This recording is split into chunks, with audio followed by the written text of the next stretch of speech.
Hi everybody, I'm Jack the Rambling Raconteur. I hope that you're doing well. I hope you're having a great week. I'd like to discuss one of my favorite stories from Julio Cortázar, a strange, beautiful gem of a story, House Taken Over. It's an early work from him. It was originally published in a magazine or publication edited by Jorge Borges. So great link between two great Argentine writers. And House Taken Over it's very short. It's only about 7 or 8 pages. And it begins as this very realistic story.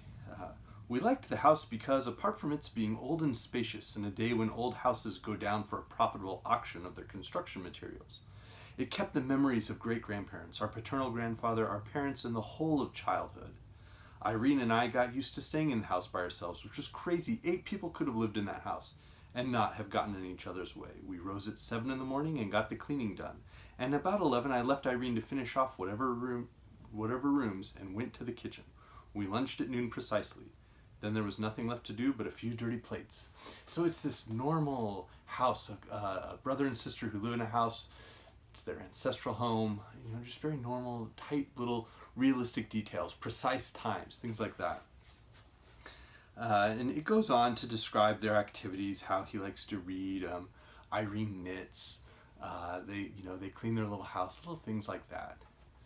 And then it takes a turn, a sudden, strange turn, a turn that in some ways helps kick off certain magical realist traditions. I'll always have a clear memory of it because it happened so simply and without fuss.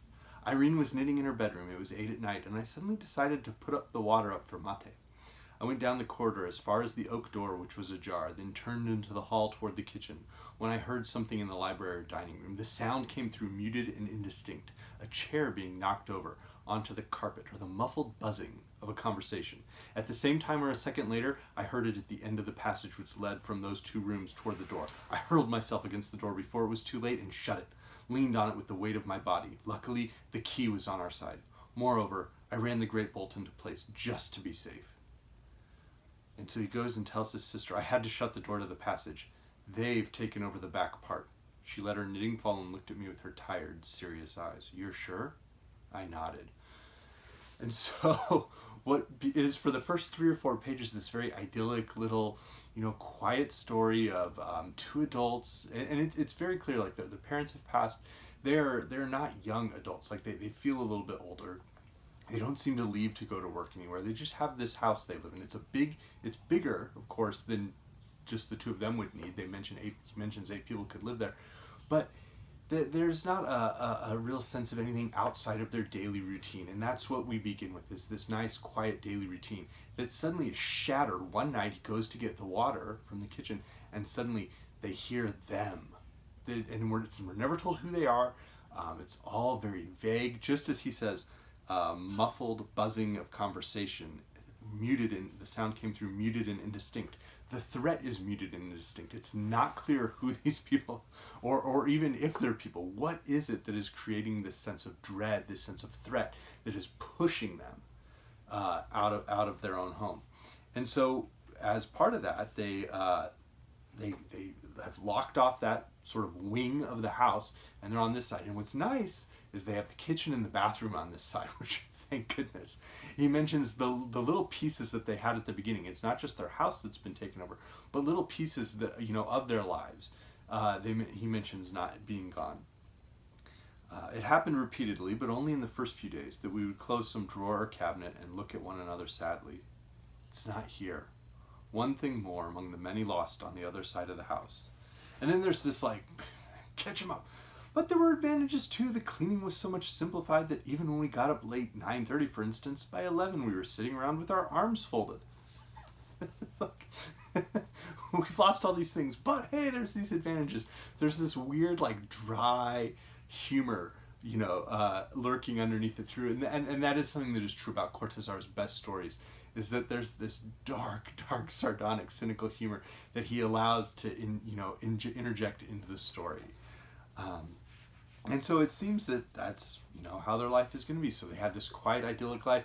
Now they have a slightly quieter, slightly smaller, more constricted life.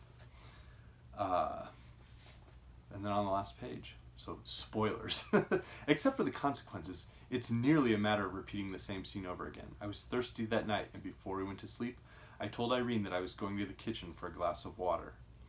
It goes on. We stood listening to the noises, growing more and more sure that they were on our side of the oak door, if not the kitchen, then the bath, or in the hall itself at the turn, almost next to us. They've taken over our section, Irene said.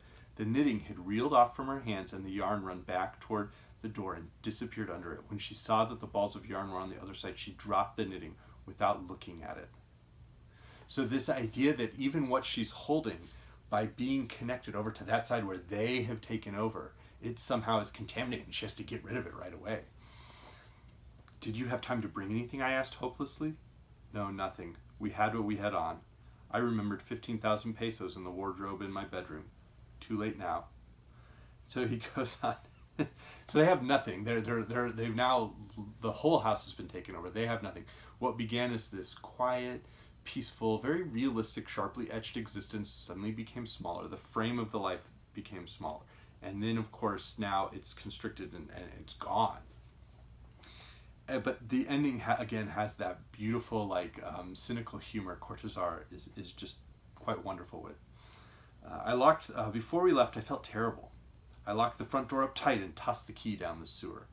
It wouldn't do to have some poor devil decide to go in and rob the house at that hour, and with the house taken over. And so we're never told, is there an actual threat occurring? We don't see the threat. Our narrator, Irene, his sister, they don't actually see the threat. So there is this question Cortázar leaves for us, is it a real threat, or is it totally imagined by both the narrator and Irene? And that is sort of the type of magical realism, or the strange, surreal aspects of the fictions that Cortázar creates. Is, we feel like there's a sense of threat, there's a sense of dread, and this occurs in other stories as well. But at the same time, there's just enough of a hint that maybe it's all in the minds of this narrator and Irene. Maybe nothing's actually happened, and they've just sort of both lost a grip on reality and decided to leave the house. And whatever, not just all of the possessions, but also all the memories, and possibly even some negative memories that could exist there. So there's just so many ways to approach this story, so many ways to interpret it, even though, like I said, it's just such a short, truly short story, concise. And so I really enjoy Cortázar. I think he's a fascinating writer. I do think he's less consistent than Borges. Like Italo Calvino, there are times where Cortázar gets a little too almost gamey with his story and with the weird things he wants to explore and try, and sometimes it feels like he's just trying something for the sake of trying to be intentionally weird and non-traditional, rather than trying and being intentional and trying to do something for the sake of the story, or for the sake of the theme, or the sense of consciousness and reading that he wants to create. He has an absolutely outstanding story that's even shorter, and that I'll probably do a video later on this year, called Continuity of Parks. It's only 2.5 pages. And that's a story that almost acts as a middle finger to readers who just want, tell me what happens, tell me the meaning, hit me with the symbolism. And Cortázar loves to obfuscate that and leave questions out there. And so Continuity of Parks is very explicit in trying to do that. This volume is a great short story collection. It does include Blow Up, which I don't think is one of Cortázar's best stories. It's certainly his most famous, but I don't know if it's his best. If Michelangelo Antonioni had adapted either The Night Face Up or House Taken Over, I think that would have been the title on this volume, because they're both superior. Cortázar, of course, also has the exquisite experimental novel Hopscotch, which I'll probably be reading later this fall. And by reading, I mean I'll be reading it in the traditional sense. The first, I think it's 156 chapters, because it's designed to be read in multiple ways. Cortázar is very explicit about that. So I'll do a traditional reading of Hopscotch, and then maybe early next year I might do an alternative reading of Hopscotch, the weird hopping version of it. I had mentioned Italo Calvino. I read Cosmic Comics last year, and this would be an example of something like the story Blow Up, where I feel Cortázar or Calvino get a little too clever and are trying to show and dazzle rather than create something a little bit more heart to it. The sense of claustrophobia within House Taken Over reminds me a little bit of that conjured by Edgar Allan Poe in stories like The Telltale Heart or even The Black Cat, where there's something about the geography of a place that allows there to be this sense of dread, that the author uses that setting and environment to create this sense of dread, not just for characters, but for a reader who's encountering the text as well. I mentioned, of course, Borges. Borges was older than Cortázar, and so he mentions in his collected non-fictions that House Taken Over was a story he had published in one of his works. And he also notes that Cortázar's works, to a certain extent, depict they're almost like depictions of different versions of hell. And I think that's one way to read House Taken Over, is it does create this sense of a personal hell. The stories of Borges, I think, can really be separated from the stories of Cortázar. They're both strange, they're both a little bit non-traditional, experimental, but I think Cortázar drills down on a more focused aspect of reality or experience that he wants to explore, and a lot of his stories group into that, whereas Borges is a bit more expansive. That same sense of claustrophobia reminds me as well of the short story Hellscream by Ryunosuke Akutagawa. And we often talk about the magical realism from Latin American writers, Cortázar and Borges being hallmarks of that. But there's also the magical realism that we find in Russian writers or Eastern European writers. And so Isaac Bashevis Singer, the just beautiful stories he creates, particularly set in the Jewish villages of the Russian Pale, or Mikhail Bulgakov's Master and Margarita. I think both have the similar questions around sort of a hell on earth type of experience.